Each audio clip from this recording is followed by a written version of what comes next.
Hello there to all my YouTube viewers. It's Mark again, actually just giving you guys another real quick update.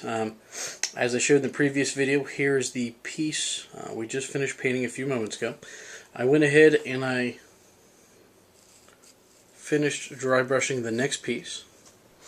And you can see the nice continuity between the two paint schemes there. I did go ahead and make a little discolored stone there.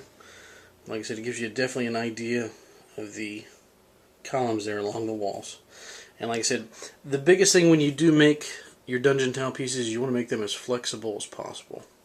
Which, a good thing about tiles like these, like I said, I made these in a matter of, maybe 3 or 4 minutes while I was actually working last night while I was on the phone doing some tech support work. So, as you can tell, like I said, very, very simple. Like I said, you have the floor pieces, the one wall, and the pillars.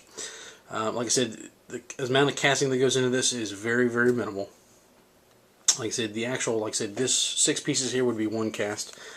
These walls would be one cast, and these, like I said, depending on the mold you have, would either be like one cast for the 3, or else you could do 2 casts for the 2 sets there. Now, the good piece about making pieces like this that are a little bit more modular, just gotta watch it. The paint's still a little moist there. Like I said, you can make a very, very simple hallway with columns going down the hallway. Like I said, it kind of gives you an idea of the scale. This is actually a large figure as compared to like the town guard there. Like I said, you can definitely see where the characters are going down the hallway with these columns going up the side of the wall there. Now, the other good thing with columns like this, like I said, if you don't want to make a hallway, you can actually use several pieces like this to make a very, very large room.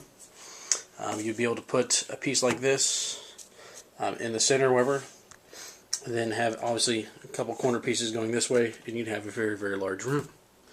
So like I said, depending on how you set up your dungeon, like I said, you want the pieces to be as modular as possible.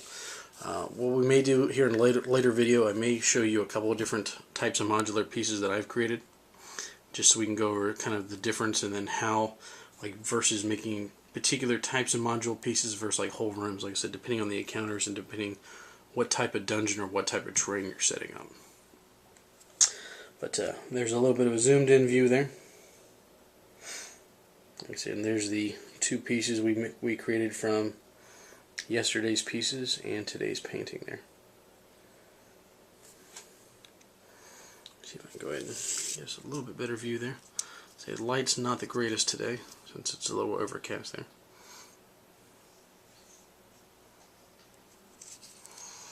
Okay, and we see the bottom there where, like I said, that's just glued on a Cracker Jack, was that Club Cracker box from Keebler. So like I said, plaster itself, like I said, you're maybe talking maybe 25 cents worth of plaster, maybe 10 cents worth of paint, and then a cardboard box you would normally throw away.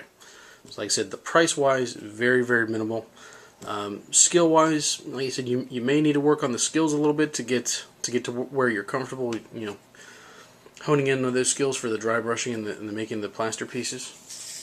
But like I said, this is definitely a great alternative to buying the expensive Dwarven Forge pieces, which, like I said, I love Dwarven Forge. I've owned a set in the past, but realistically, to make a good sized dungeon, you're looking $500–600, or you could easily spend $50–60 and make your own complete dungeon. So a little bit of ingenuity, a little bit of work, a little bit of patience, and it's all good. So once again, I'm signing off. Y'all have a nice night. If you have any questions, shoot me an email. Thanks.